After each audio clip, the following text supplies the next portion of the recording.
सांगली जिल्हा परिषदेमध्ये प्रशासकीय काळामध्ये झालेल्या ठरावाबाबत स्टे दिला असताना समाज कल्याण सभापती दादासाहेब कोळेकर यांनी बोगस ठराव मंजूर केल्याचा आरोप करून राष्ट्रवादी शरदचंद्र पवार पक्षाच्या सदस्या वर्षाताई कांबळे आणि त्यांचे पती सचिन कांबळे यांनी ठिय्या सुरू केले। या आंदोलनाला भाजपाचे गटनेते आशिष जाधव यांनी पाठिंबा दिला। मात्र काही वेळातच आंदोलनाच्या ठिकाणी राष्ट्रवादी शरदचंद्र पवार पक्षाचे सदस्य संजय बनसोडे आले। तुम्ही विरोधी पक्षात असताना या आंदोलनात का सहभागी झाला असं त्यांनी विचारले। योग्य मागणीसाठी आंदोलन सुरू असल्यामुळे आपण यात सहभागी झालो असं आशिष जाधव यांनी सांगितलंय। यावेळी जाधव आणि बनसोडे यांच्यामध्ये जोरदार वादावादी झाली आणि त्यामुळे काही काळ या ठिकाणी तणाव निर्माण झाला। सांगली जिल्हा परिषद समाज कल्याण विभागाच्या समितीनं झालेल्या सभेमध्ये मागासवर्गीय वस्तीमध्ये सौर पथ दिवे बसवणे या कामाला मान्यता देऊन ठराव मंजूर केला। मात्र समाज कल्याण विभागानं कोणालाही विश्वासात न घेता हा बोगस ठराव केल्याचा आरोप करत जिल्हा परिषद सदस्य वर्षाताई कांबळे यांनी समाज कल्याण अधिकारी कोटकर यांना धारेवर धरले। कोणत्याही सदस्याला न विचारता समाज कल्याण अधिकारी कोटकर यांनी बेकायदेशीरपणे ठराव केल्यामुळे समाज कल्याण विभागाच्या दारातच सदस्यांचं आंदोलन सुरू केले।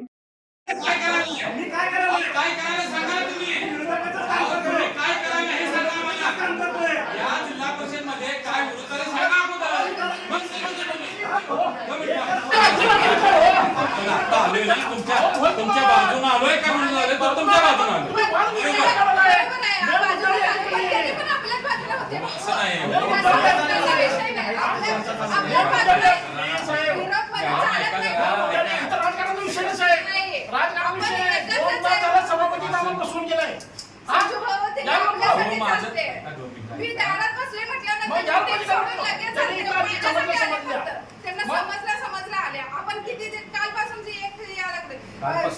मला असं म्हणायचं आहे, जर सत्तेतल्याच लोकांना, सत्तेतल्याच आमच्या सन्मान्य सदस्यांना त्या ठिकाणी जर उपोषणाला बसायची वेळ येत असेल तर आम्ही विरोधक म्हणून आम्ही काय करायचं।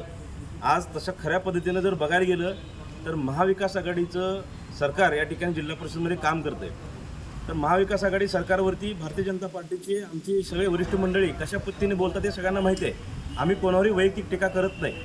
सांगायचं एवढं तात्पर्य आहे की भारतीय जनता पार्टी असेल किंवा आमचे सर्व आमदार साहेब डॉक्टर सुरेशभाऊ खाडेसाहेब असतील, पालकमंत्री नामदार चंद्रकांत असतील, या सगळ्यांची शिकवण आहे तेव्हा चांगल्याला चांगलंच म्हणलं पाहिजे आणि वाईटाला वाईटच म्हणा। कारण ग्रामीण भागात असेल किंवा शहरी भागात असेल विकास करत असेल तर चांगल्याला चांगलं म्हणलं पाहिजे आणि त्या पद्धतीनं आम्ही काम करतोय। आम्हाला कोणालाही विरोध करायचा नाही आहे, पण हे सगळं करत असताना जर चुकीच्या गोष्टी जर इथं घडत असतील तर त्याला आमचा विरोध आहे। सन्माननीय सत्तेतल्याच सदस्यांबरोबर आम्ही त्या ठिकाणी बसलो आणि त्यांना त्या ठिकाणी आम्ही पाठबळ दिलं, पाठिंबा दिला आणि खऱ्या अर्थानं आवाज उठवल्यानंतर ही सगळी बैठक नंतर झाली आणि त्या बैठकीमध्ये त्यांनी मान्य केलं की ह्या चुका झालेल्या आहेत आणि या चुका सुधारून येणाऱ्या काळामध्ये लवकरात लवकर त्याच्यामध्ये कारवाई करण्यात येईल असं त्यांनी सांगितलेलं आहे। त्याच्या गेल्या मासिक सभेला जो मुद्दा मी मांडला होता समाज कल्याण समितीसमोर की 20% समाज कल्याणमधून स्वनिधीच्या कामाचे काय झाले, तर कोटकर साहेबांनी आणि सभापतींनी मला सांगितलं होतं की या कामाची स्थगिती आहे म्हणून। स्थगिती आहे म्हणून सांगितल्यानंतर तो विषय मी बंद केला।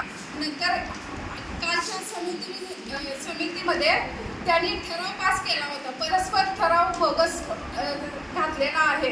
सूचनाने आणि गव्हर्नरना पण हा ठराव पास केलेला आहे हे देखील त्यांना पण माहिती नाही आहे। आमची मागणी आहे की हा ठराव रद्द करावा आणि सभापतींनी राजीनामा द्यावा, त्याशिवाय आम्ही उठत नाही। आणि